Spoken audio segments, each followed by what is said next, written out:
Hey guys, welcome back to another episode of the Area 51 podcast. Today we've got a very interesting guest. We've got Sarah, who is going to share a remarkable journey from an F1 to an EB-1. Because I know a lot of us here are on H-1Bs, and we struggle with the constraints that an H-1B imposes on our journey. Sarah is someone who's realized those constraints and has actively worked towards creating an EB-1 profile. And here's the kicker: she's not hired an attorney to do it. She did the whole thing by herself, which I thought was commendable. And I just felt like I had to share a story with all of you. So today we've got Sarah. Sarah, welcome to the Area 51 podcast. Thank you. Thank you so much for having me. Great. So let's jump right in, Sarah. Based on a previous call, I know there's a lot to unpack here. So I'm going to make the most of the time that we have, and we're going to jump right in. Do you want to give us a quick introduction about yourself? Yeah, I'm Dr.Sara Sultan. I came to US for my PhD. I was working at Oak Ridge National Lab, and it was a fellowship. During my PhD, I worked on several different projects, and one of the things that I distinctly remember, my advisor asked me what I really want to do, and I said, I don't want to keep churning out the publications without having someone to understand why I'm doing this and what would be the implication of this. And I think that actually describes my whole journey, the way I always wanted to create an impact, and I didn't even know that I was building a profile for EB-1. That's awesome. And folks, once you hear her journey, you'll exactly realize how she's actively trying to create impact with her journey for everyone else around her. So, Sarah, let's just jump right in, right? Let's start with your first arrival into the United States. Could you walk us through that? The very first time I came here was in 2016, and that was an exchange program which was part of my master's degree. I attended Oregon State University. And the impact that program had on me was to think about my PhD. And I immediately know that I want to come back to US. And when I went back, I started finding universities that would offer PhD in energy science engineering. And I didn't think my profile was good enough for the fellowship that I'm applying for. I applied for 3 schools and I got that fellowship, which was my first choice. And I came to US in 2018 for my PhD. So the first time you came on that exchange program, that was on a J1 visa? That was on a J1 visa, yes. Got it. And which university did you get accepted into? For my PhD? Yes. It was University of Tennessee, and they have a Bredesen Center, which is affiliated to Oak Ridge National Laboratory. They offer the fellowship for energy science engineering PhD, and they select up to 15 students from all over the world. Okay. You shared a very funny incident that happened when you were interviewing, right? Do you want to talk a little bit about that? Yeah, when they invited me for interview, I obviously plan ahead and have everything set up. And the moment I started talking, somehow my headphones stopped working and they couldn't hear me, but I couldn't hear them as well. And I tried different ways, like taking out the headphone, and I was in full on panic mode, right? Trying to do mute, unmute button. And I just cannot say that I want to restart and come back. And they were very accommodating. And it took us 25 minutes or something. And To fix it? meanwhile, to fix that. And they were like, we were talking via chat, and they were saying maybe we can move you to another time, or maybe we can rethink this interview. But then they were really considerate that I am in another time zone, and moving me 5 hours later would not be fair. I was just amazed that they were so patient throughout the blunder. But at the end, somehow that headphone worked again, and I was able to do the interview. Got it. So before we jump into the next part, right? On a J1 visa, are there any constraints? Can you directly jump from a J1 to an F1 visa? Or are you like mandated to go back to your country, spend a certain amount of time, and then come back? Because I know it's a exchange program. It's not a dual intent visa. So are there any Yeah. constraints like that? It's a complicated thing. So on J1 visa, you have to have 2 years of residency that applies to you if you come on a government funding. and I was on a government funding. So I had to go back and spend 2 years in my home country. But the catch is that you can anytime come back on another visa that is non-immigrant visa, but no one will sponsor your H-1B, and you cannot apply for adjustment of status. You can not apply for anything related to immigration until that J1 visa residency is It's not complete. completed. And when you came for your F1, you had completed the 2 years? No? No, when I came Okay. for my PhD, I had only completed 1.5 year, and there were 4 to 5 months remaining. And 1 year after PhD, I went back, spent a month. So this is how it works. Even if you spent 1 month, 2 months per year, whatever time period you spend, like those number of days, those count towards the residency. My plan Oh, was that I would spend like 5 months throughout the course of my PhD, like a month each year. You know how international students go home and right, spend Christmas break right, at home. That's right. how my plan was to complete that residency. Got it, got it. So let's jump to the next phase, right? You're now in the US on an F1 visa. You've started your PhD. It wasn't a typical PhD where you're just completely buried in coursework and labs, right? You pretty much had a full time job kind of scenario that you had to deal with along with your PhD coursework and all the work that was associated with it, right? Yeah. In the beginning, there was a little bit misalignment of expectations because I thought I will be spending a lot of time at university doing my Right, research, right. good brokerage here and there. But it turns out PhD, whatever route you come from, you have to work on certain projects, and that becomes a full-time job because that's where your actual funding is coming from. Got So it. I had to do that almost full-time job at Oak Ridge National Lab, and I had to go there every day a week, sometimes taking breaks in between for my coursework. Wow. And my coursework spanned more than 2 years, but my advisor was patient throughout that process, and he helped me navigated that. But it was challenging because my advisor was not a university professor. He was Right. a scientist at Oak Ridge National Lab, and Okay. university was just hosting my coursework. I had nothing to call home. If I went to Oak Ridge, it was just I had an office and Okay. I was working there as a researcher. And if I come to university, I was just another student, but I didn't have an office there. During the coursework time, I had to go back between my home and university, or sometimes just wait in library between those hours when I didn't have a class in between. So it was challenging in that aspect. It was not a traditional PhD. Got it. I'm guessing lots and lots of coffee and less sleep to get you through those couple of years. Yeah, many all-nighters. Okay, now we've talked about Sarah, who is in the middle of a PhD, working a full time job at Oak Ridge. In what point in this journey did Sarah back in the day realize that, you know what, I need to consider an EB-1 route? Or did that come much later down in the journey? Much later, I did not even think about immigration when I was doing my Okay, PhD. Every question was around whether I'm able to complete my J1 residency or not. So, what happened? First year after my PhD started, I went home in 2019. But when I came back, COVID year, I decided not to go home that year and just do a road trip with my husband in US. And we were living in Tennessee, so we started from there. We went towards Chicago, and there we were about to stay at a friend's home, and our car got broken into, and no. we had our passports. We also wanted to renew our passports on the same trip, and we had our passports in the same bag that had my laptop and everything No. got stolen. And that sets me back for so many years because after that, I couldn't even think about going home because every Yeah, time I think about it, I have to get a new visa, plan, everything. Yeah. yeah, visa stamping, whether it will go into AP or not. If it does, how will I sustain my PhD?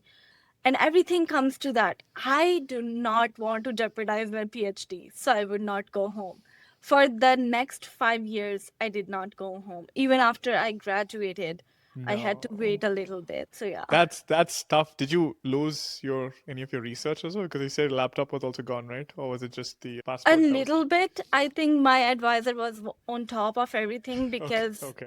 when the COVID hit, we all went online. It was a good thing for our Yeah, group that we were doing everything in Dropbox anyway. So did not lose a lot of stuff. I had okay. backup.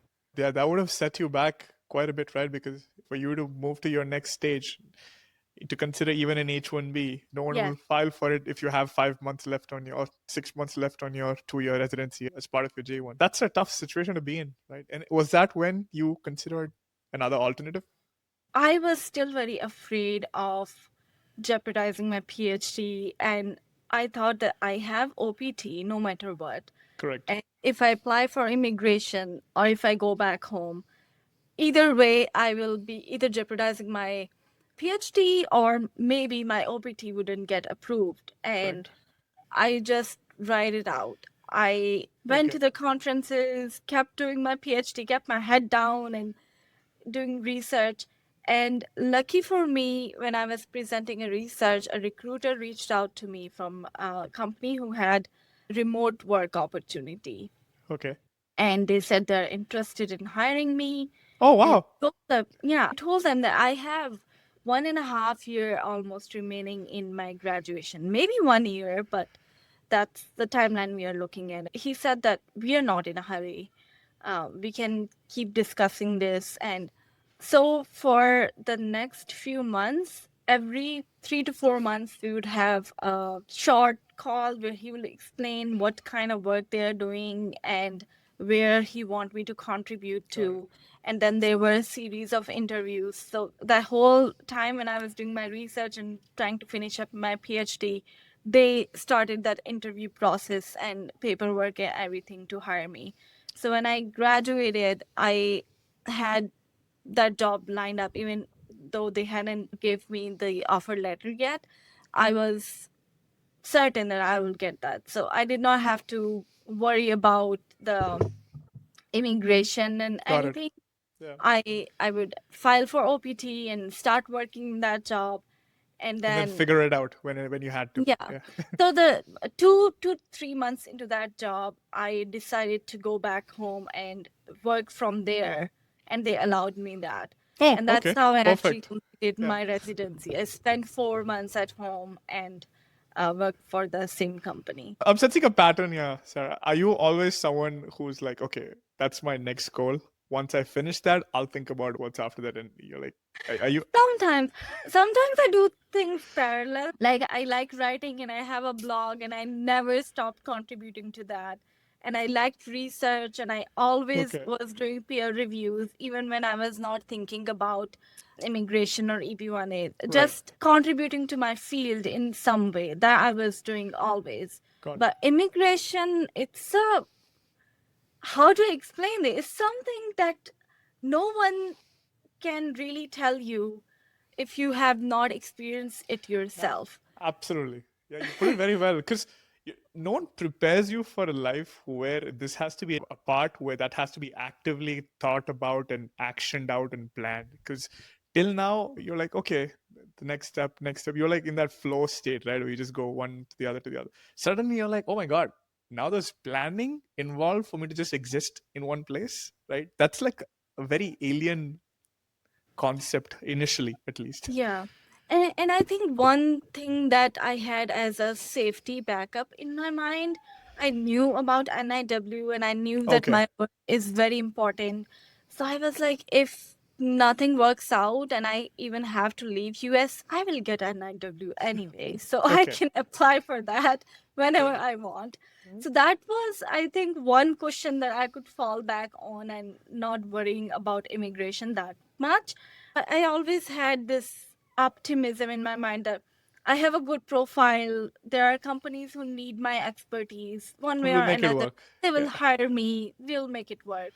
At that time, the administration wasn't very strict about immigration laws as well. So, not that kind of threat looming on your head like it is now. Okay, That great. makes a huge difference. You, More I think about it, it's like I didn't intentionally plan for everything, but Right. the way I was positioning myself as a leader in my field and going out and presenting at conferences, which not a lot of students do, Right. even my peers at my university, they shy away from going out in public and presenting their research. I want to speak to people. I wanted to understand Right. where my work is leading, where it will be used. So all of that added up to that offer. Got it. Got it. Okay. So now you started work. Work's great. Now you're on the point where you're like, okay, what's the next step? I think the challenge at that time was that when I started that job, I had 3 months old baby.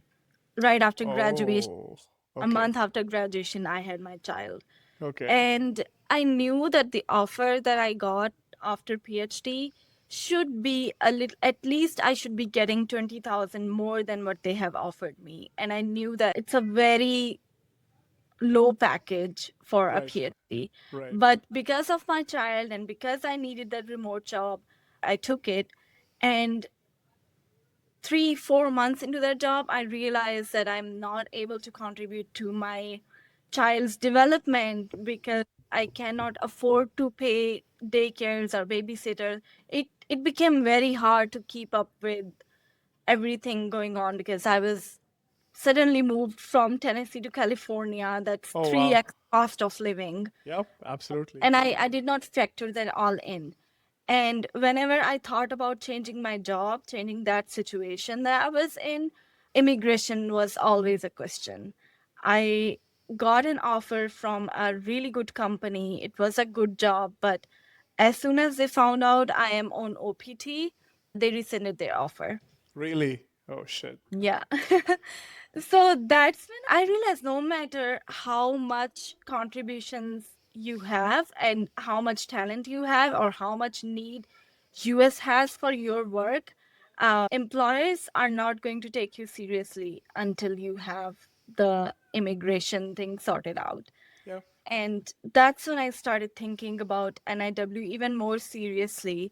So I went back and I had my home residency completed. And when I came back, I started pointing out things that I could write for my NIW petition. But then there was a wait time and uncertainty. And at the same time, the elections were ongoing and there was a talk about Trump was going to win. So all of that is now Okay. I'm panicking. So I'm in that mode where I have to do something about this. And something fast. Yeah. Something fast. Yeah. Yeah. So that's how I came across EB-1A. It was summer of 2024 when I got really serious about it and I started making my plan to apply. And did you always intend to do this journey by yourself without an attorney, or was that something that just happened by chance? You're like, you know what, I'm going to try it myself. Or what are the other factors that played in? Because I know attorneys are pretty expensive also in the EB1 space. It's a couple of tens of thousands of dollars, right? To get to craft a profile, apply. So was that one of the reasons? Or you were like, you know what, I can do this better than they would? My very first thought was to understand what EB-1A is and Right. critically analyze from my own angle that should I apply for it? Does my profile fit for that criteria? And is it even worth it? So when I began to do that research, I came across the profile of a couple of people who are very famous and they have filed EB-1A by themselves. Those are old profiles, like back in 2016 Oh, or so something. there are a bunch of people who have done this. Yeah. Yes, I only came across two people Two who people. have Okay. self-filed and their Okay. petition is publicly available. One of them is Dr. Razwan, if Okay. I'm correctly pronouncing his name, Okay. and the other one is his last name is Chemist, Okay. or maybe it's a pseudonym, but Okay. these are available on internet, and I found a Okay. Reddit post that that person wrote. So when I looked at profile of those people, I was like, I'm very close to these profiles. Okay. And I saw their petition and I'm like, my dissertation was more heavy, more difficult, longer than this petition. Why can't Okay. I do it myself? Okay. And another thing that was a little bit unorthodox, that my profile is not like quantitative criteria where you can just look at it and say, yes, this is EB-1A profile. I had to craft that story.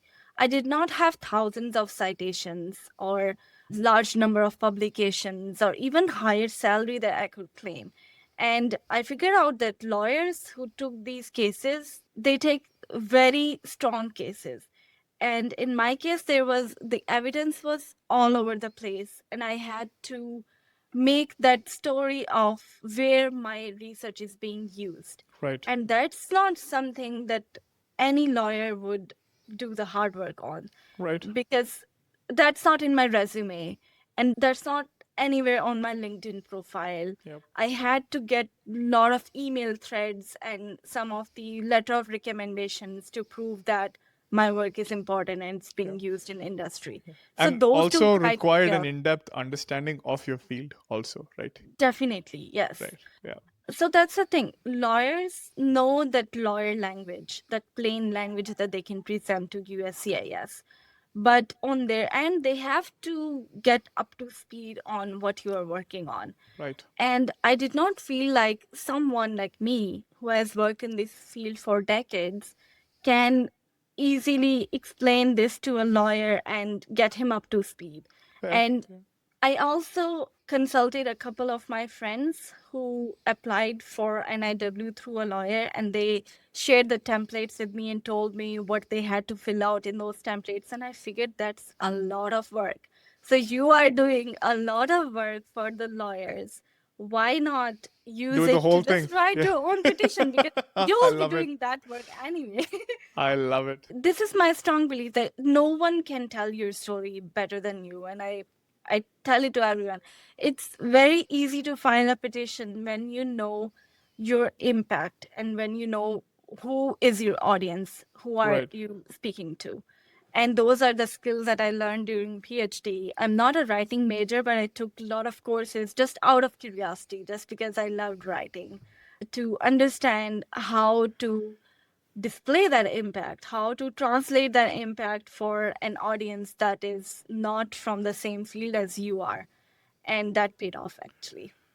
Wow. So wait, you're telling me that in your busy PhD life with the jobs and this, you still found time to do courses that were not relevant just to satisfy your internal curiosity and your desire to learn stuff? That's So insane. I had that flexibility within my program that I could take one or two electives which Okay. are related to energy leadership. And those courses were not leadership, they were science communication. And I just made a case in front of my director and my advisor that I want to take this, and this is why this is important. And they let me take those courses for credit, which counted from towards my PhD credit. So you're a hustler, Sarah. Everything you've told me till now, it's insane. I love it. I love it. I'm sure the other folks who are listening to this are feeling the same way as well. Okay, so now you're at a point where you're like, you know what? I'm going to do this myself. I don't need an attorney to do this. So, first thing you did, you said you got templates for NIW, but I think that was when you were considering your NIW route. But now you're like focused on EB1, right? What were your preparatory steps? When I was considering NIW, I think there are a lot of resources at NIW already, and you could go through them. But when I was going through the EB1 process, and I thought maybe I should contact a lawyer in the beginning, and that's when I started to ask my friends who had already applied for NIW through a lawyer to understand how was their experience and what they had to contribute. And Right. that all led to that mindset that you have to do a lot of work by yourself. So why not use it to your advantage and Right. spend a little more time on your petition? Right. But I would say it was a hard decision. It was a financial decision in some way as well. Okay. I have a child, I have to worry Yeah. about all those Yeah. expenses. But Yeah. it was something for myself. I would not have been satisfied by anything that any lawyer would have ever produced. That's a reality. I'm a perfectionist. I am the eldest in my family. We Oh, have okay. Okay. siblings. That also explains quite a lot. Yeah. Yeah. I'm always doing things by myself, and I'm always that quality control person in my household. Right. And I felt like that would be a full-time job if I gave this job to a lawyer and then keep doing quality control myself. It would be too much. So why not just do it myself and not having to go through that editing step? So at this point, when you analyze, you studied, I'm guessing you studied the petitions of those two profiles that you found online. And I'm sure you looked at the USCIS website to understand what is EB-1, right? So at this point, when you started your journey, did you feel as if you were able to get 3 of the 10 criteria that they have? So I have a PhD, right? Right. I did not know, but in a way, I was applying that same scientific principle to everything related to EB1. Right. What is the first step? The problem statement. You try to understand what it is that you are trying to do. Why are you doing it? Right. And the next step is trying to figure out the gaps. So that's what I did.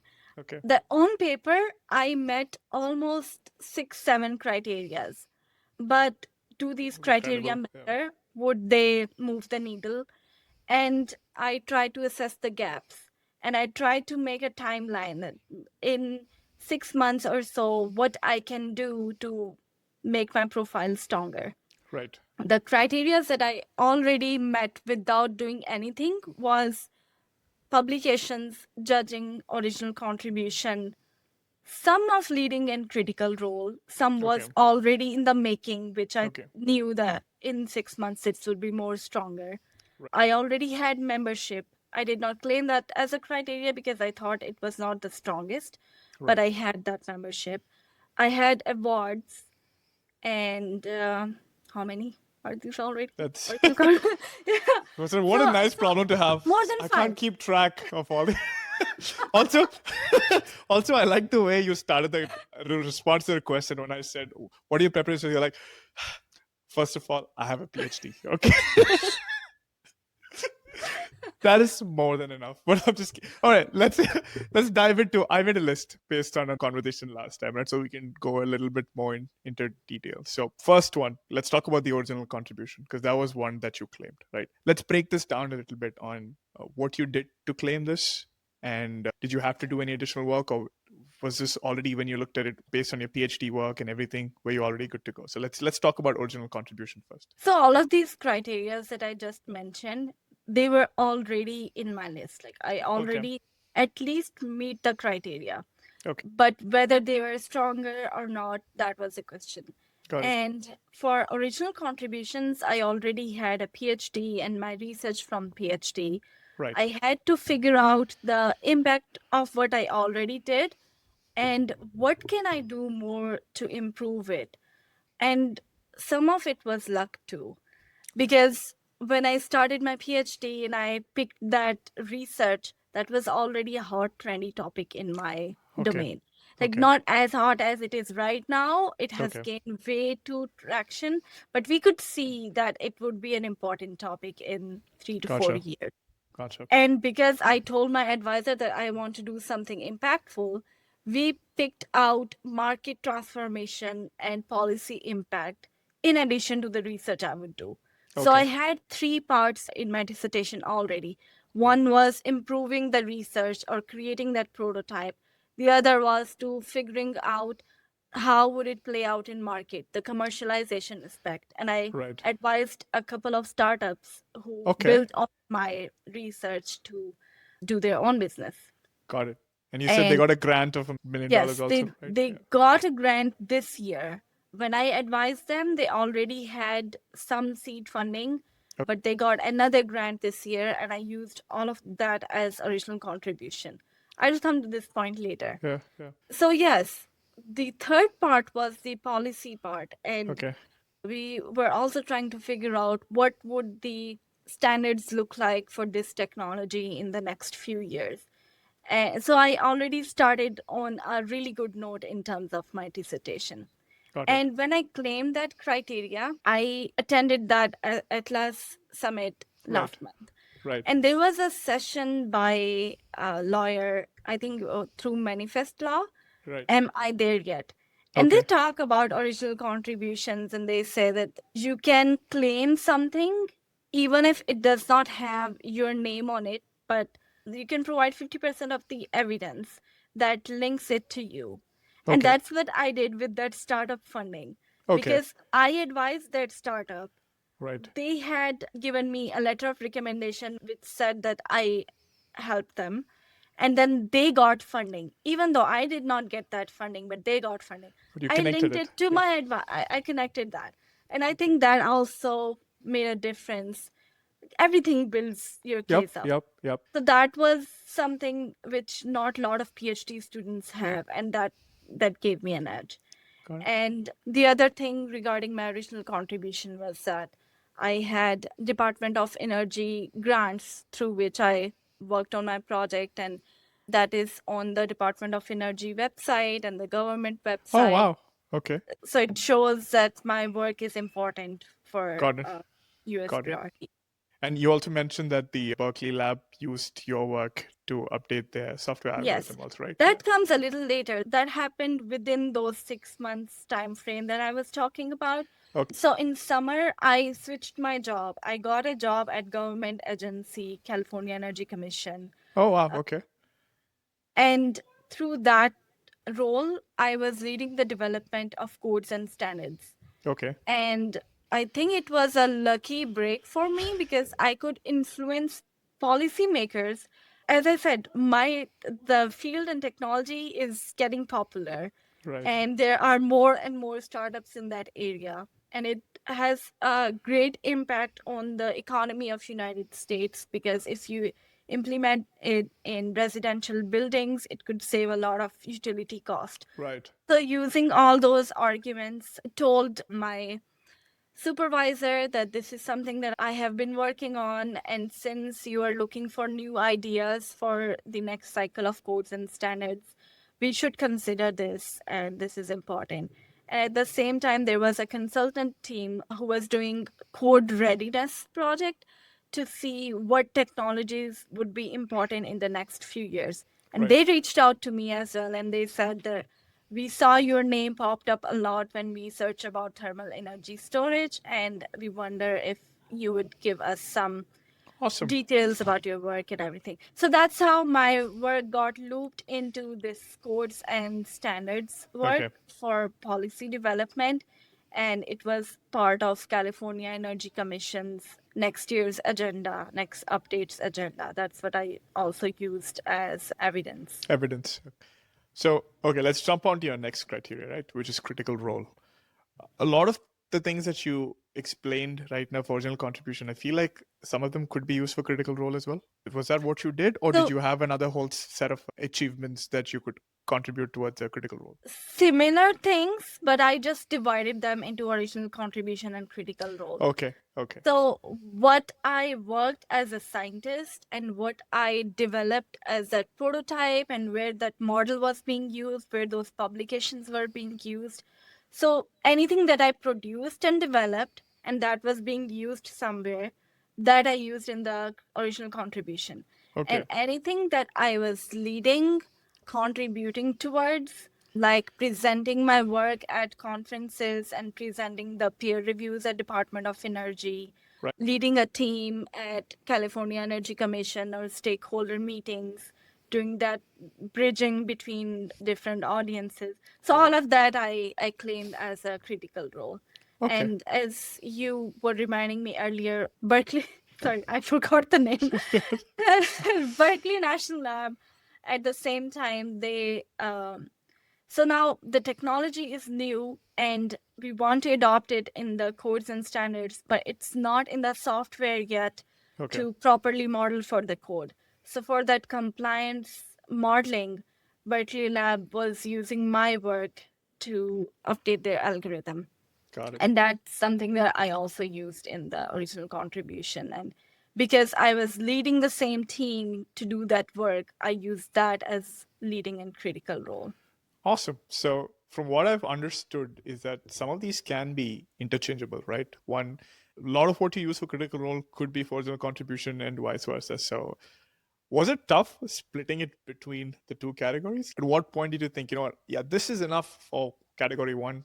I'll push all of these to category two. Was that difficult making that assessment or that decision?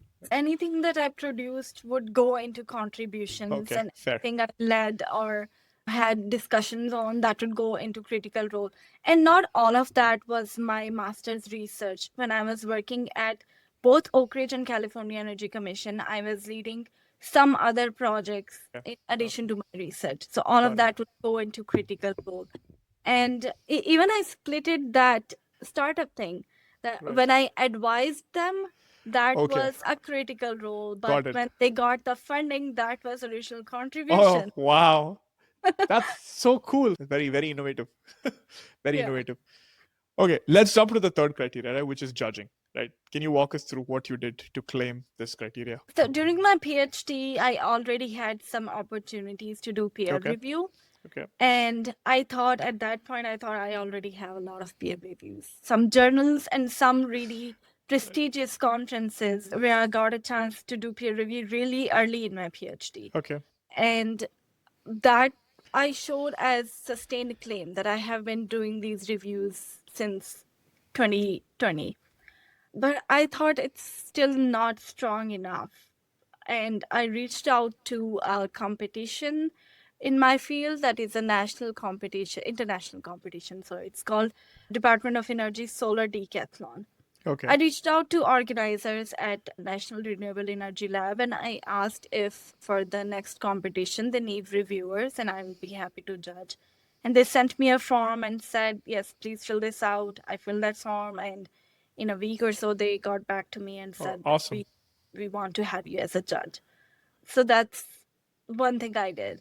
The other thing was it just came to me because of my expertise in the field. I was in a critical role at California Energy Commission, someone who is leading certain part of the codes and standards.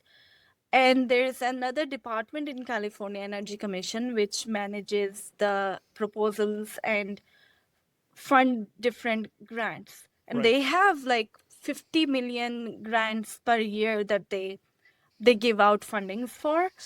And they received some of the topics that are related to my expertise. And they reached out to my supervisor and asked her if Sarah would be available to do the review. And Oh, wow. she Okay. said, yes, why not?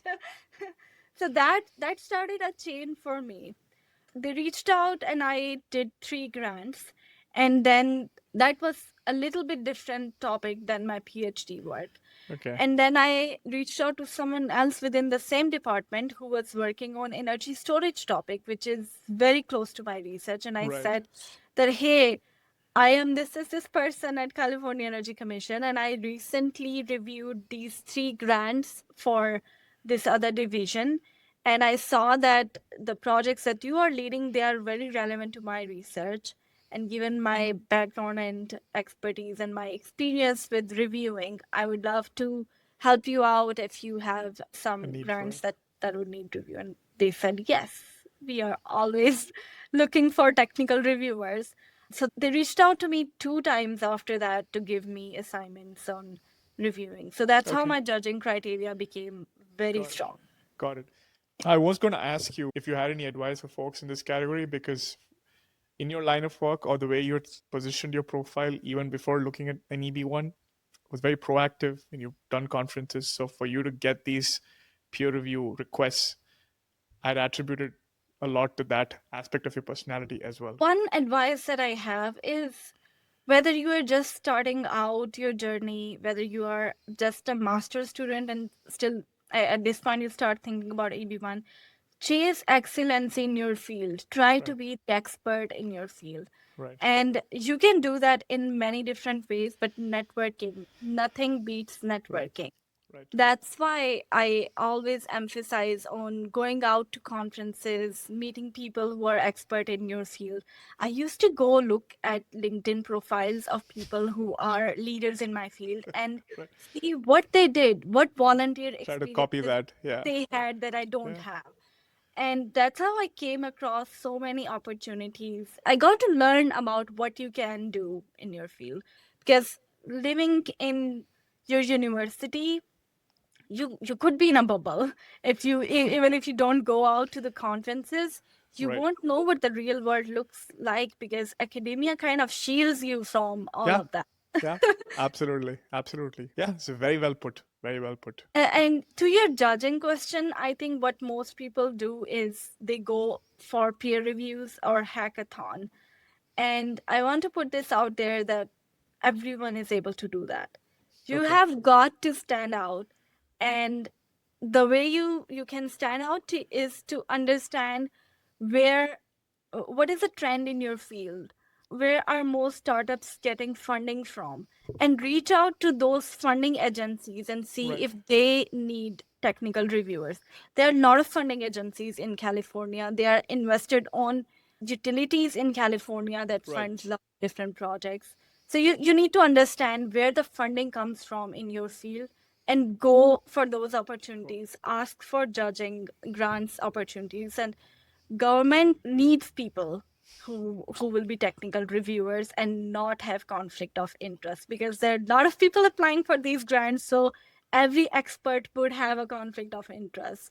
And Oh, if you nice. are Okay. halfway there and you don't have a conflict of interest, you have a good chance. Very well put. Very well put. I like that. I think it's a very nice actionable piece that folks tuning in can actually listen to and start applying right from tomorrow. It's not like you said, hey, build this skill set where you have to like work for 3 4 years. This is right away. You can do it. You can assess if you're Yeah. there based on what you said. If you are, look out for potential agencies that might need help and just reach out. And I'm sure they'd love to get someone on their team who can do a technical reviews. Yeah. Cool. Let's go to the next one. Category number 4, right? This one is publications, right? I'm sure a lot of publications would have been associated with your PhD, right? What did you submit as evidence to claim this category? I actually received an RFE. Did I Okay. mention that during You did. this I call was and I was all? going to slowly slip that in towards the end after the next two categories. Okay. And so publication was the easiest criteria, and I still got the RFE. And I think I did not do a good job in presenting evidence for that. The first petition, I just submitted the PDFs of my publications and my Google Scholar and Web of Science profile. Right. And when I was responding to RFE, I reached out to a few people who had already applied for their NIW and tried to understand what they filed. It could be luck, or it could be because the USCIS officer could not find my evidence, and it could be buried in 800 pages. I had 7 to 800 pages petition in total Oh with my God. evidence. But I figured out that there are a few more things that I can submit, like Okay. the publication of the journal itself, where my Right. paper is published, that special issue, or sometimes it's volume number 29. Yeah. Just link that publication so that USCIS officer can go to that link and see that your paper is already Right. there and it has your name and everything. Right. And I submitted the citation records of the journal and where this journal is being indexed. Actually, I just went line by line of my RFE when responding to that. And whatever they were asking, I submitted 2 to 3 evidence for each of the point that they wanted Ask for. evidence for. So, how many publications did you have, and how many citations? Because I know when I see questions in EB1 forums, right, this is like one of the top questions people ask. Like, how many publications or citations are enough for them to be considered? So, what was your count? Yeah. When I started writing my petition in summer, I had 83 publications. And a lot of people that I spoke to, they're like, 83 publications. sorry, 83 citations. Oh, okay, okay. I was like, Excuse me. I still don't have 83 publications. I was like, I wow. only- And you got an RFE? I only have 13 publications. Oh, that And also at that only time, is- I think 1 or 2 were still pending. This is also what I wanted to make a point about. Sustained acclaim, right? I started with 83 citations. When I finally submitted my petition almost 8 months later, my citation count was 92. And when I submitted the RFE response, my citation count was 99. And my H index had gone from 4 to 6 in those few months. So that is kind of a sustained acclaim that you are able to show Wow. that over Okay. the course of that time your number is growing. But my count was still low. And 99 is low? I think it's very low compared to the scientist profiles, because I have a PhD, and people who have PhD, they at least have 200 citations. Like, what is considered good PhD in academia, they have 200 citations. And everyone was saying that less than 100 citations is a question mark and you should wait a little and get more citations. So what I did was I did not mention anywhere that I had 99 citations. Okay. No point of mentioning that. Okay. Does not matter. Your H index is an indicative of whatever your average citations are. What I did was took my three top publications, journal publications. One of them had 30 something citations, the other has 25 citations. Third one has also something in double figures. So I took those high quality publications and I found the journal rankings. And one of them was ranked Okay. 8 or 9 in my field. The other one was also in top 10. And then third thing that I did was trying to find out the citation ranking. For example, if my paper was published in 2023 and that year it got 6 citations, for similar publications in my field in that year, comparatively how many citations they got. And there So kind of was like a a, percentile system. yes, and my paper turned out to be top 10 percentile. So that's the Wow. stat. So it's all That's the really impact all that about the narrative, right? How you present it. all about the narrative, right? And number of total stuff does not matter unless you can prove that it is really impactful. And even number of citations alone is not impactful. It's always relative compared to what's standard in your field. Another thing that I did was going to those 30 citations, who cited my paper, where Okay. they used my paper, and how did they use it. I answered these Oh, three questions for most of them, especially the ones that are important. I took out some of them, like if a government agency uses it, it's important.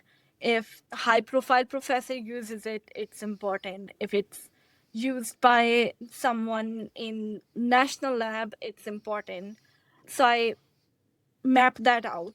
so And this then, section itself would have been a couple of hundred pages, just guessing by how detailed you went, right? yes, when I responded to RFE, it was just numbers and all of these explanations of who cited and tables. And it was, I think, the whole criteria was 20 something pages. It's the longest criteria because most of it is columns of those publications and their stats and everything. Right. But Right. anyway, the thing that most people miss that where your publication is being used.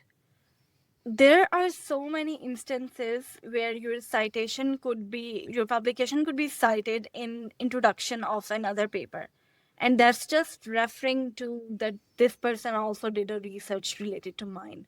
Right. But the important part is if someone uses and builds their own research on your work. So if someone used my work in their methodology and tried to improve my methodology or try to build their prototype based on my work, that's something important that I would mention. If You provided the someone used, foundation, right? Yeah, for them yes, to if build on. someone used in results and compared that this person published these results and why these are important and what does it mean. So I went into deep into those citations and figured out where it is being used and Right. why the use of my work is important. Very well done. Very well done. The last one, awards. I'm sure by now you would have gotten a whole cabinet of awards just sitting for you to use for your profile. I started getting awards back in 2019. The first Okay. time I presented at a conference, I received research award. So Okay. I presented at 3 conferences throughout, like I at least presented one conference every year. And I either would get nominated for the award or would get the awards. Those are very simple, basic awards that any master's or PhD student can get. You can Okay. present your research in a impactful way, and you can be at least nominated, and that could count as well. Okay. The other awards that I got were, as I said, I wanted to do this impactful thing, policy, market transformation. I applied for innovator program at Berkeley Lab, Okay. where they would mentor me for my business proposal and they would use my work to build proposal on. So I got that, and I wasn't sure if it's a membership or if it's award, but because the selection was competitive and people who were selected were startup founders and scientists from these national labs, and I was Right. just a PhD student. So Just a it felt PhD student, Sarah. Oh my God. so I Oh. literally compared to those people, I did not think I had a good chance. And when I got it, I was over the moon. So when I was writing my petition, I eventually used it as award. And the other award that I got was American Council of Energy Efficient Economy. Okay. They award policy leaders who are doing great work in their graduate school, Right. and they select those from all over the country. So that was a national thing too. And when I was writing all of that, like preparing my petition, that was in September of 2024, I received an email from a university that you should nominate yourself for this alumni award. And that's a 40 under 40 alumni. Oh, awesome. I applied for that award and I eventually got it. I was over the fence that if this is relevant to my field, if this is important, and how to present that, because they mentioned my leadership in policy and my Oh, research they did. Okay. impact and everything in the public announcement, it was easier to make a claim that it's for contribution in my field. Got it. But the other part was it's regional award. It's just a university award. So how do I make a claim that it could be a national award? And I said that all of these people who are selected as 40 under 40 alumni, they are currently all over the country or maybe outside the country at this time. Yeah. So selection was all over the world. So it could be national or international award. So that's how I framed it. And I think I don't know if they gave me that criteria or it worked or not, but I think it could have been impactful because those people, they were excellent contributors within Yep. their In that field, field.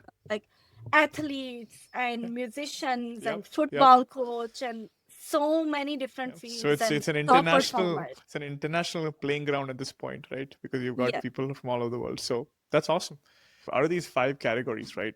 In your RFE that you got, how many of them did they push back, and how many of them did you They get in pushed the back on everything all except 5? original Oh, contribution. okay. So you got one. You got one consolation. Yes. They gave you a consolation prize. And even that Yeah. was ambiguous because they did not say anything about it that I should submit an evidence or not. But within critical role RFE, they mentioned something about original contribution as well. So the RFE was all over the place. And for first few weeks, I'm very furious that everything that they're asking for, I I submitted can all of imagine. that, and they're asking for it again. So I'm like, I You need to didn't take. you didn't think about quitting still, right? You never thought, you know what, I'm done. I don't want to do this anymore. Or did you hit Not that spot? so at that point, I was like, I would take a break, and I even consulted a lawyer, and that lawyer said that it does not seem salvageable. If you want to go with me, you need to withdraw the petition and file again. No. And I am like, okay, I'll take second opinion. And second lawyers did the same thing as well. So it was very demotivating.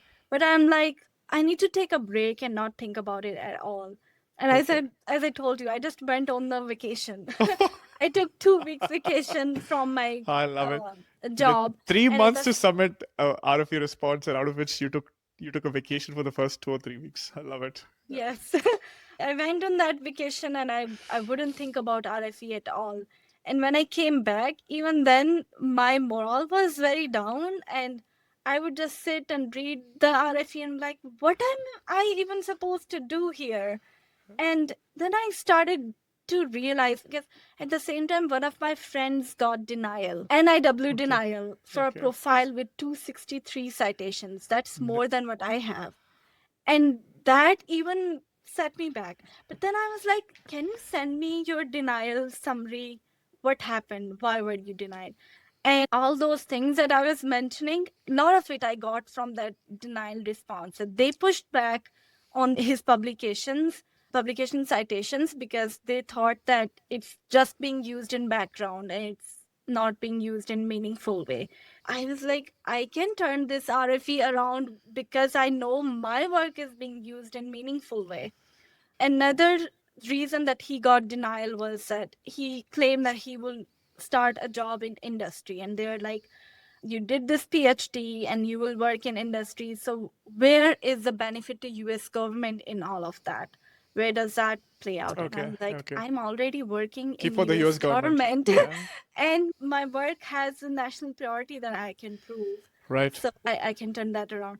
That denial actually gave me motivation to turn this around, and maybe I have Wow. substance. I was still unclear because it's a huge undertaking. I should have mentioned that all of these months when I'm trying to write my petition, I have a toddler. I have a 2-year-old who is a nursing child, who is still nursing. Yep. And all of us, we don't have a village here. We are Yeah. all by Yeah. ourselves. We Yeah. have to do everything by ourselves. So I have to take care of cooking. I have to take care of my child. I have to help my family back home because I'm the eldest daughter. Yeah. Yeah. Sometimes Yeah. Yeah. someone got sick, someone got dropped out of hostel. You have a lot of responsibilities. Yeah. Lot Yeah. of responsibilities, and it was very hard. My partner helped me a lot doing Yeah. that dry work that I didn't want to do, like placing the evidences in right folder and putting together PDFs and everything. And one of my neighbors would help take care of our child after Oh, it's hours. so sweet. You had a good support system. Yeah. I had a good support system. And that's how it worked out, because otherwise I wouldn't have any, neither motivation nor any energy to do all of that. And RFE did push me back a little. And yeah, I lost the motivation a little bit. The only thing I did not want to withdraw my petition is that curiosity, that scientific method that I mentioned. I did an experiment. I need to know if it worked or not. I Oh, gave I my love best. it. I, I I love it. need to know. I don't care. At that point, there were two things. One, I don't care if I get a denial at this point, because But you I wanted the know closure, right? You wanted to yeah, know. I need that closure. Yeah. I know I did my best. I need that closure.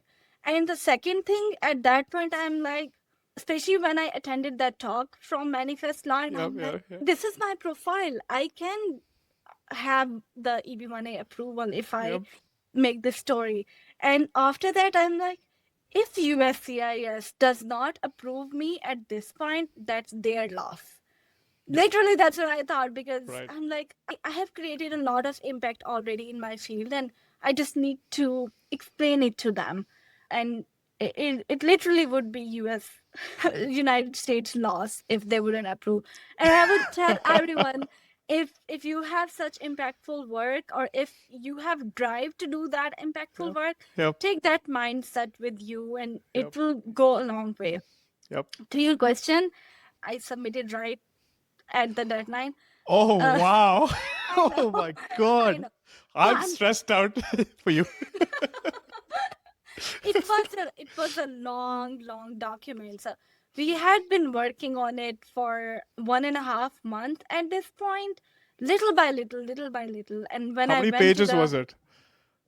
in total, the my first petition was 69, 70 something pages, and my RFE response was 85 pages, I think. So RFE was longer Wow. than my petition. Your RFE was longer than the petition. Yes, because there's a thing, when you are about to submit the petition, there is a rush. There is an excitement. I need to get it there. Yeah. Yeah. And I Yeah. need to just submit it right away, because you have been doing all this amazing work and you're like, I need to submit it as soon as possible. So I think I missed out on a lot of things when submitting my original petition. But when I was submitting RFE, I knew it's either denial or straight approval. Yeah. And in order for it to be not denial, I have to submit everything I can and put everything I can possibly think of. And I would go out on long drives with my husband, and he would find samosa or chana chaat or pani puri for me. And I would take my iPad and sit Oh, leg out on the passenger seat and write down stuff on my iPad, thinking about what contributions I I made love it. for the I Energy love it. Commission, what I did, what I did not think about in the past few weeks that I actually did, and I can have an evidence of. So I just tried to connect all the dots together. And that's why it also took a little bit longer, because every day we had something new to add. And that means more evidence, Right. more emails to send to people. I got 3 additional letter of recommendations Oh, for my wow. RFP. Wow. Wow. So it's good you mentioned letter of recommendations, right? Because when we did our intro call, you mentioned something very cool, which I was very impressed, right? You leveraged AI to kind of help you in your letter of recommendation drafting, right? You created a custom GPT. Can you walk us through that a little bit? When I was starting out my putting together those 5 criterias, I thought about linking people who would be giving me letter of recommendation to those criterias. Like who can verify these criterias for me. Right. And that turned out to be 20 something people in total. And then I had to narrow it down to 12 at the end. I'm like, 12 is a good number. Some of them were really important letter of recommendations. I could not just skip them. Right. Right. And I had this myth in my mind that a lot of people said that more letter of recommendations is absurd and it will go into trash and everything. So I had that fear in my mind as well. But I knew those letters were important. Now, who on earth can write 12 letter of recommendations by themselves? Yeah. So I looked out on internet for different resources for letter of recommendations, different guidelines. That's how a blog, a Reddit post, a YouTube video. And I put those guidelines together and I started to configure the custom GPT and gave that kind of guideline to that custom GPT that you have to write me a letter and it has to follow all of these guidelines. And then I kept updating it with different templates or kept training it, correcting it. It would give me a recommendation and I did not like it and I asked to improve this thing, add this kind of specificity. Brilliant. Brilliant. And I think prompts matter a lot. When I would ask for a letter of recommendation, I would use this kind of prompt that this is the person, search his profile on LinkedIn, or this is his professional website. He had this relationship with me. For example, let's take an example of my advisor. Right. My advisor, this is his profile. He advised me for my PhD. At that time, I was leading this research and I was doing this research. And Right. these are the criteria that he can verify for me. So you have to write a letter of recommendation which speaks to my strength in these criteria. And then it would give me a really nice letter of recommendation which is specific to those criteria. And so to train the GPT, you found a lot of templates online for letters of recommendations that you just kept feeding into it? What is the material that you used to train it? I did not spend a lot of time into pulling out that resource. I think 2 or 4 blogs and YouTube videos, and I summarized those Okay. and then a couple of samples. I'm a study abroad coach as well, and I Okay. helped a lot of people writing letter of recommendation for their grad school applications. Lovely. And Okay. so I had that kind of experience at what a recommendation should look like and Right. what points it should speak to. Right. And I took help from my advisor as well, that I sent him the sample and I asked him to review it. And he helped me point out a couple of things. So Right. all of that feedback I fed back into the GPT. I had a couple of samples that I fed to him. Also, I think I created a sample at one point Okay. about what I really want my letter of recommendations to Got it. speak about. Yeah, it was a lot of reiteration and editing, but at least once I set it all up, it would quickly produce Yeah, 12 yeah, letter recommendations yeah. for me. And I think it took me 2 days after that when I sent all of those All recommendations. 12? Yeah. And I had a good relationship with those people in academia as well. So they got back to me. Most Lovely. of them got back to me within 48 to 72 hours. Okay. Lovely. Did you use AI for any other part of your petition? Not much. No. Again, I created a custom GPT for petition writing as well.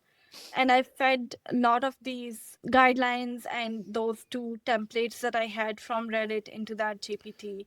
Right. The problem with writing the whole petition is that it can only give you cover letter, or maybe it's a good starting point. It could be a good starting point that Right. you give your CV, all of your profile, and you ask it to write the petition for you, and what it will give you is a 2 page or 3 page cover letter summary, and then you can start expanding on it. Right. What I did not like was that letter of recommendations, they can be more professional, more polished, and Right. more AI language, which won't be flagged. But in petition, if there is embarked on a journey in that kind of language, I think, With the two hyphens. yeah, I think that's not good for your petition. That being said, I still get help from that GPT here and there. I would ask it to write original contributions for me, like Right. all that iPad notes. I would feed it Oh, great. Okay. to that and ask ChatGPT to write a paragraph about original contributions. Understood. Understood. And that will give me kind of a template to begin with. Or if I was missing some point, or if I was not able to articulate some point, Right. it would give me that edge. So Got it. it was still useful, but it Got it. Because back the and reason forth. I asked is because for you to nail down the lawyer lingo or the lawyer language, right? Because I'm sure USCIS is used to seeing petitions written from a lawyer perspective, with the lawyer way of communicating and putting that, right? So for you to nail that when you wrote yours, I was just wondering if you just did not even No, bother about that. You just wrote it the way no. you wanted it. Yeah. Okay. Yeah, I didn't worry about lawyer language at all. Okay. All I was thinking that USCIS officers are not PhD people. They do not know anything about my field, so I have to make it in a plain language. So Right. I was applying that science communication principles that I Got learned got it. in. Got it. But I looked into those AAO cases. I'm sure you're familiar with that link where USCIS puts the cases that they have denied. Right. And a lot of those cases are written by lawyers. Right. And I just read a lot of them, tried to understand what didn't work Got and it. what kind of language is being used here. Yes, I think that was very helpful. And the other thing I did was going deep down into the policy of EB-1A Okay. and point by point understanding what they are trying to ask of me. Got it. That's where I will talk about final determination as well, because I distinctly remember Yep. the policy within final determination. If you go to the USCIS EB-1A policy, there are different chapters and you can go through that. In final determination, they mentioned 2 to 3 points.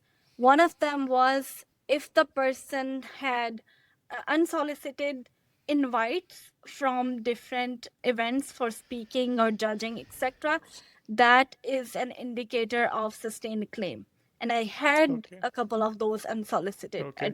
invites. Interesting. Another Yeah. thing it mentioned, if you were a PI or you were working on a government funded, I don't exactly remember the line, but some important grant, and if you were given that grant, that is showing your expertise in your area. So what I would do, I would take the quotation of that policy, write that into my RFE response, and would say that I have this membership or I have this speaking invite, and that's why I qualify, because this is what your policy says.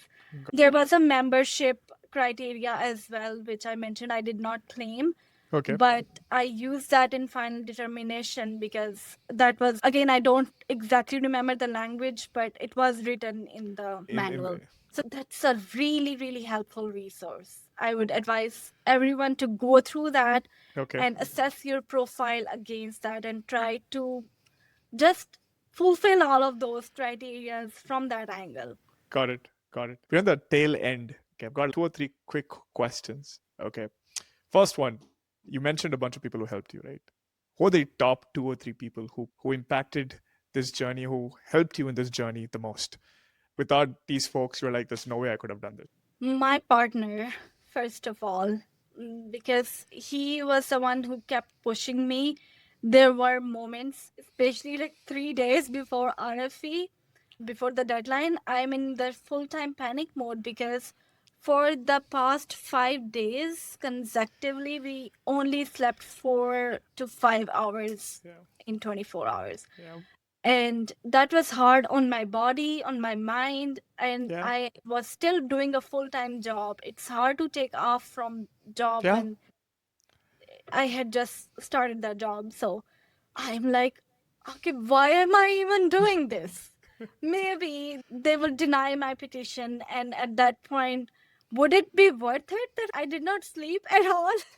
And I knew it's that's lack of sleep talking, right? When Yeah. It's all the you are stress. thinking that your sleep is more important than RFP.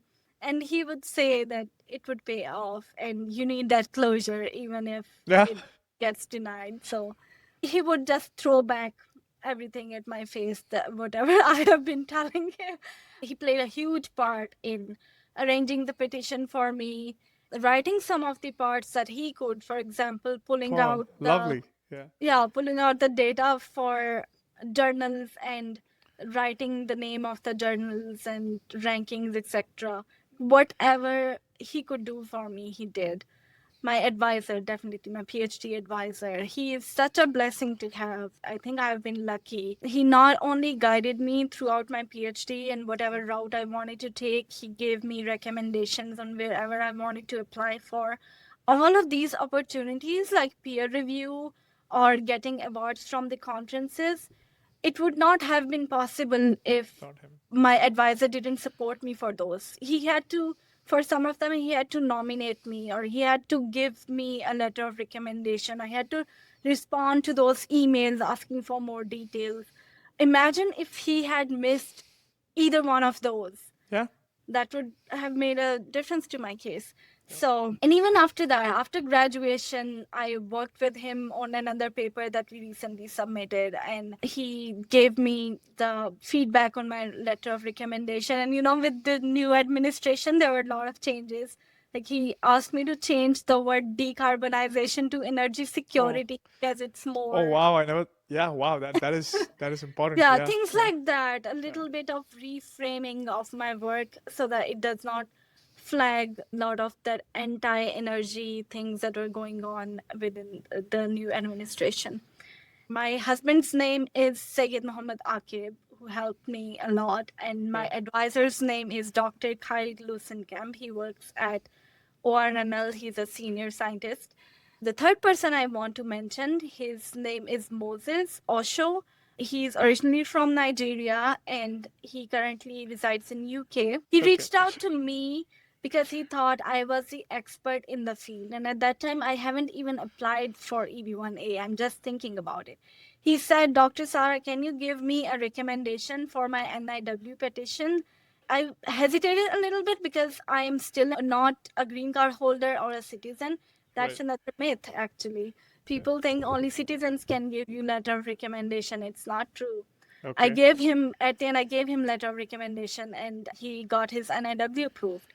And few months later, he reached out to me again and he said, thank you so much. And I'm applying for EB-1A. Can I use your letter again? And I'm like, sure. It And was then he nice of him thanked, to ask. Yeah. yeah, Yeah. he thanked me again and he said my EB-1A was approved. And I'm like, wait, what? You're in my similar field and your EB-1A got approved. Can you tell me more? He Oh, said, your lovely. Yeah. profile is way, way more better than me. He could see my LinkedIn. Right. And he said that you qualify for it, you should apply. And I'm like, I am working on my petition, but it's just overwhelming. And he said he can review that for me. So I sent my petition to him and he filled out some of the parts which he thought, That's uh, awesome. yeah, he helped me a lot with my first petition. Yeah. And he's a person who really pushed me through that deadline because I was like, I'm working on it, maybe 2 more months, 3 more months. That thing that people put in your head that you have to wait a little more, wait Yeah. for your profile to be mature enough. Yeah. So I was in And that you mind. being a perfectionist, you would have wanted it to be even more Yeah. perfect. Yeah. So when he reviewed it, it was almost ready, and I'm like, why am I even waiting to make more changes or waiting for Just push it my through. Yeah. profile to get better? So I just applied it right away. Okay. What was your reaction when you got that approval? You like, Oh did you? my god. I don't have my phone right now, but I told you this that I have the flip phone. And Oh if yeah, people guys! have Before you proceed forward, Sarah's not like the rest of us. She doesn't believe in smartphones. Has a flip phone that doesn't have a screen or any of the other distractions like Instagram and stuff that we keep doing. And I'm assuming that's why she's opted for that. I just made that change like 2 months ago almost. And before that, I had a smartphone and I still have my laptop. And today I don't have my iPad, but sometimes I do. So, what I did was when I took that break for my RFE, that's when I changed my smartphone. I took this train to Oregon. That was the first time I was visiting Oregon State University after 8 years after my exchange Right. program. And I'm like, I don't want to be distracted. I want to write about my journey and I want to take this train. So during that train, like to prepare for all of that, I just Wow. changed my phone and I wrote 2 chapters of my book during that train ride. Are you writing a book as well I'm writing a book, yes. about EB-1 or like? About my journey in journal because a lot of people come to US and they're from privileged backgrounds, and I came on a scholarship and my parents couldn't even afford to pay $100 for my normal day-to-day Right. Right. expenses. I just want to give hope to women and people from underprivileged backgrounds who want to excel in their field but they feel like a lot of things are holding them back. So Right. Right. anyway, I changed that phone and that email that I got. I'm just laying down and I came back after cycling a little bit and I'm so tired. I'm like, let me check my email. I haven't checked my email all day long. It was 8 p.m. I'm in Pacific time zone. Right. I take my iPad out. I check my emails and there is this strange email. This is number I don't know. There's a huge number or something. And that's the case number usually. Right. I'm like, what is this number? And who is this email from? I open that email and it's somewhere it says category E11. I'm like, what is E11? Well, we don't think you like. Yeah. Yeah. Yeah. And then Yeah. I said, approved. EB1 not approved. And I did not, and I just thought to myself, and that my voice is not coming out, and I asked my husband to come over here, and I handed the iPad to him, and I'm just looking at it. I'm looking at him. I want him to respond so that I can get excited because I went Oh, blind. I love it. I love It it. was a precious moment, Yeah. and Yeah. even though I was hoping that it would get approved, and I'm already, I think I am there. It was still a surprise, and it could go either way, right? You never know. Yeah. Yeah. Um, Absolutely. Absolutely. yeah. Last two questions, Sarah, then I'll let you go. So when I found your profile, right, I came across your GitHub profile and I saw that all the resources that you've used or you worked on, you've put it there for people to just use and take. Why aren't you in an age where everyone tries to gatekeep a lot of the information that they have struggled to get, right? You've just put it out there for everyone to use. You've never considered, hey, you know what? Why should I share this just like that when I've worked so hard for it? A lot of people will pay a fortune for the resources like this, right? But you've just put it out there. And I found that very impressive. And hats off to you for that. But I just want to know, what was your thinking when you did that? I think a lot of it could have been the way I was brought up and my parents who sometimes and even they didn't have anything to share, they would share whatever they had. Even though I do not advocate for it openly, that could have been back of my mind. But on surface, I always think that I overcame a lot of these struggles that men cannot relate to at all. Yeah. Men cannot understand what women go through, especially Yeah. women from South Asia. And this is not for me. This is for all those women who want to be something and they don't have same privileges as their male counterparts do. And the only thing that I can do is make this available for them so they can see where I started, how I built my profile, how I applied, how I framed my story. And maybe if that can save them some money, so be it. And another thing is like logical thing. See, if someone cannot afford to pay Yeah. for your services, whether you put your resources online for free or not, they would not. They would not pay for it anyway. Yeah. Why gatekeep it thinking about someone might pay for it? Because those who really need help and who want to outsource it, they will outsource it no matter what. Right. So if there is an opportunity of money to be made from this and someone can benefit from my coaching call, I would be open to it. But whatever I built from scratch for myself and worked so hard to be where I am, I do not want to gatekeep it. I want someone to start from where I left, not Oh, start lovely. where I started. Because Lovely. I did not go through all of that so that I let everyone Yep. go Yep. through the same thing. The best Mom's. contribution I Yeah. can have. It's like what Kamala Harris's mom said, right? Make sure you're not the last person going through the door. Keep it open for others to come through as well. And shout out to your parents, for instilling that trait in you. It's very inspirational. It's very rare in today's time. I hope others benefit from it. And what's next for Sara Sultan? You've got your PhD. You've made a name for yourself in your industry. You've got your petition approved. What's next for you? I was already writing a book, so Okay. that's next. But I will write another book which will be specifically catering to immigration in US. And that Love. would not be something like a guidebook. That Right. would be mostly a memoir kind of book where people can extract the lessons from what I did wrong. Awesome. And your adjustment of status, you're going to use an attorney to file, or you're going to do it yourself? Myself. Uh, I already did a lot of things to to complete that, and I'm already halfway there. I have my medicals done, and that were done as soon as I submitted my petition, even Great. though when I didn't receive an RFP. So a lot of that process has already been done. Awesome. Well, good luck for everything that's left. Congratulations in advance. And America and everyone else, all the immigrants here are lucky to have you on their side. So thanks for making time. 1 hour and 34 minutes or 32 minutes. Time's flown. You've been very patient, and I'm sure everyone's going to benefit from this. And folks, thanks for tuning in. I hope you learned a lot from Tara's journey. As you can tell, she's super approachable. And if you want to connect with her, she's very active on LinkedIn. Feel free to reach out, and I'm sure she'll go out of her way to help you. So thanks for tuning in. I'll see you guys in the next episode, and take care, folks.